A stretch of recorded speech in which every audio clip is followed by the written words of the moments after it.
என்ன பேசுனாங்கங்கிறது தான் விஷயம். பார்த்து படிக்கலாம், பார்க்காம படிக்கலாம். அது ஒரு திறமை. பேச்சுங்கிறது அது ஒரு தனித்திறமை. நிர்வாகமோ, நல்லவரா இருக்கிறதுக்கோ, நேர்மையானவரா இருக்கிறதுக்கு இதுக்கு சம்மந்தம் இல்ல. ஆனா, அதன் உள்ளடக்கம் இருக்கு இல்லையா? அது இது ஒரு குற்றச்சாட்டே இல்லைங்கிறது அளவுக்கானது அது. 3 முக்கியமான பிரச்சனைகளை அதிலிருந்து நாம கண்டுபிடிக்கலாம். என் கவர்மெண்ட் இப்படித்தான் இருக்கும். நான் இப்ப குடுத்த ப்ராமிஸ் பண்ண எதையும் நான் செய்ய மாட்டேன். என் இஷ்டத்துக்கு தான் பண்ணுவேன். அப்படிங்கிறது ஒரு மெசேஜ். சட்டம் ஒழுங்குக்கு என்ன சொல்றாரு? முன்னாடி என்ன சொன்னாரு? 41 பேர் செத்தபோது போலீஸ் எனக்கு ஒத்துழைக்கல. அதனால அது நடந்தது. இப்ப தினசரி நடக்கிற கொலைகளுக்கு நீங்க உங்க காலத்துல சாராயத்தை வந்து வித்துட்டு அல்லது போதைப் பொருள் போயிடுச்சுன்னு சொல்லி. இப்போது போதைப் பொருளை கட்டுப்படுத்துறதுக்கு ஒயின் ஷாப்பை மொத்தமா மூடுறதுக்கான சாவி யாருக்கிட்ட இருக்கு? அவர்கிட்ட தான் இருக்கு. அப்பனா ஏற்கனவே குடியை பழக்கப்படுத்திட்டீங்க, போதையை பழக்கப்படுத்திட்டீங்கன்னா நான் ஒன்றும் செய்ய மாட்டேன்னு அர்த்தம். விவசாயிகள் கடன் தள்ளுபடியை அது என்னால் முடிஞ்சதை நான் செஞ்சுட்டேன்றாரு. என்னால் முடிஞ்சதை செய்வேன்னு தேர்தலுக்கு முன்னால் சொல்லலை. 5 ஏக்கருக்குள்ளே இருக்கிறவங்களோட கடன் தள்ளுபடி செய்யப்படுங்கிறது தான் உத்தரவாதம். இப்போ 50,000க்கு கீழே அதுவும் டைம் ஃபிக்ஸ் பண்ணது. இதுக்கு மேலேயும் நீங்கள் கேட்குறதெல்லாம் நடக்காது. ஏன்னா ஃபர்தர் பிரச்சனைகள் இருக்கிறதுனால மற்றதெல்லாம் லாக் பண்ணி வச்சிட்டீங்க அப்படிங்கிறாரு.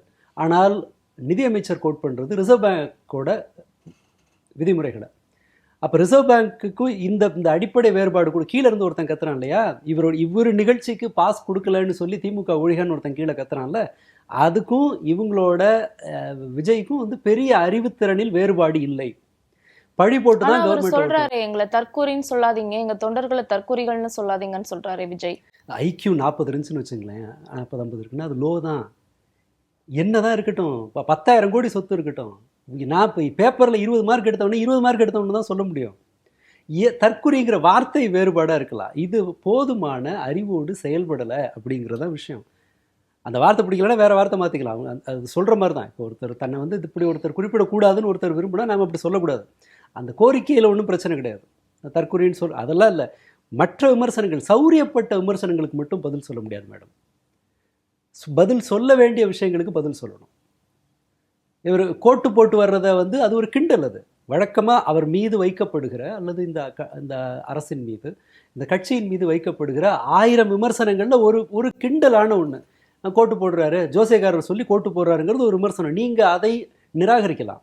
ஆனால் நீங்கள் பதில் சொல்ல வேண்டியது என்னென்னா, இந்த சட்டம் ஒழுங்கு பிரச்சனைக்கு, இந்த கடன் தள்ளுபடிக்கு நீங்கள் சொன்னது ஒன்றா இருக்குது, செஞ்சது ஒன்றா இருக்குது. ஒருவேளை டைவர்ட் பண்ணுறாரோ இந்த மாதிரி. ஆமாம் ஆமாம். இந்த பேச்சில் எவ்வளோ 20 நிமிஷம் பேசியிருப்பாரு. இந்த பேச்சில் அவர் குறிப்பிடுறது என்னன்னா, நாங்கள் இப்படித்தான் கவர்மெண்ட்டை நடத்துவோன்றத நமக்கு ஒரு ட்ரைலர் போட்டு காட்டுறாரு. இப்படி தான் இருக்கும், அட்ஜஸ்ட் பண்ணிங்க, சகிச்சுக்குங்கன்றார். இவ்வளவுதான்.